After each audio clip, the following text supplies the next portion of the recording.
funciona como um mecanismo de proteção. Perante uma situação de perigo ou ameaça, promove a integridade do indivíduo. No processo de desenvolvimento de uma criança, há medos típicos, característicos das diferentes etapas, que, regra geral, tendem a desaparecer com a idade. E é precisamente sobre o medo na infância que vamos conversar hoje com Adriana Campos, responsável pelo Serviço de Psicologia e Orientação do Agrupamento de Escolas de Lessa da Palmeira e Santa Cruz do Bispo. Quais são as etapas em que estes medos na infância surgem e são mais frequentes? Olha, pode realmente falar-se em medos associados a determinadas fases do desenvolvimento.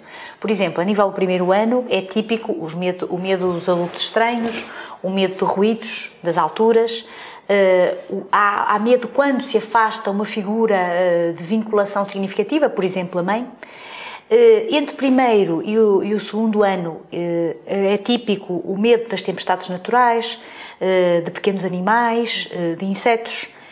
Entre os 2 anos e meio e os 6 anos, as crianças têm habitualmente medo de seres imaginários, de fantasmas, de monstros, dos animais em geral. O medo no escuro também é muito típico neste período etário.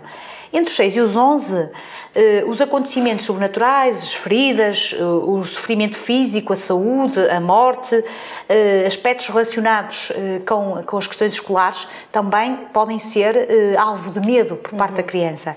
Entre os 11 e os 13, pode falar-se no relacionamento interpessoal e autoimagem. Portanto, são aspectos que criam ansiedade na criança. Entre os 13 e os 18, por exemplo, questões relacionadas com a sexualidade. Portanto, isto para dizer o quê? Que, de facto, em determinadas faixas etárias, há determinados medos típicos. Apesar de serem comuns, a intensidade e a frequência destes medos varia de criança para criança. Sem dúvida, depende do temperamento da criança. Há crianças que são, por temperamento, mais inibidas e que, naturalmente, são mais ansiosas. E há crianças mais desinibidas que, efetivamente, não têm tanta ansiedade. Embora esta questão da ansiedade esteja muito relacionada com as questões parentais.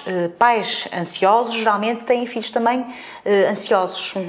E como é que se pode ajudar a criança a ultrapassar estes medos? Olha, o primeiro aspecto que eu acho que fundamental é os próprios pais fazerem uma reflexão sobre o seu discurso e sobre os seus medos.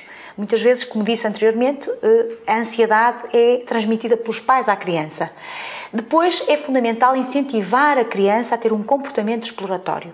Portanto, a criança deve ser incentivada a explorar o meio. Claro que os riscos devem ser, enfim, acautelados, não é? Há determinados riscos que é importante que a criança não corra, de forma a não causar qualquer tipo de dano a ela própria, mas é importante incentivá-la a explorar o meio. Incentivá-la a ser autónoma.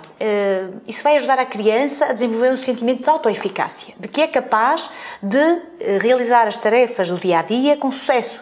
Isso vai ser positivo para ela, vai-lhe dar confiança. O confronto com o medo também é fundamental. É fundamental incentivar a confrontar o medo, a enfrentá-lo, de facto. Agora, também há situações em que, de facto, os pais não conseguem ajudar, o medo começa a interferir muito negativamente na vida da criança, nas rotinas do dia-a-dia, então aí pode ser importante, os pais devem recorrer à ajuda psicológica. Há estudos que mostram, e a minha prática profissional assim o diz, que a intervenção neste tipo de situações tem uma grande eficácia. Portanto, há que pedir ajuda, se de facto os pais não conseguirem sozinhos que a criança vença os medos. E assim terminamos com este conjunto de recomendações que poderão ser úteis quando se trata de ajudar os mais novos a enfrentar os seus medos. É tudo por hoje, até à próxima.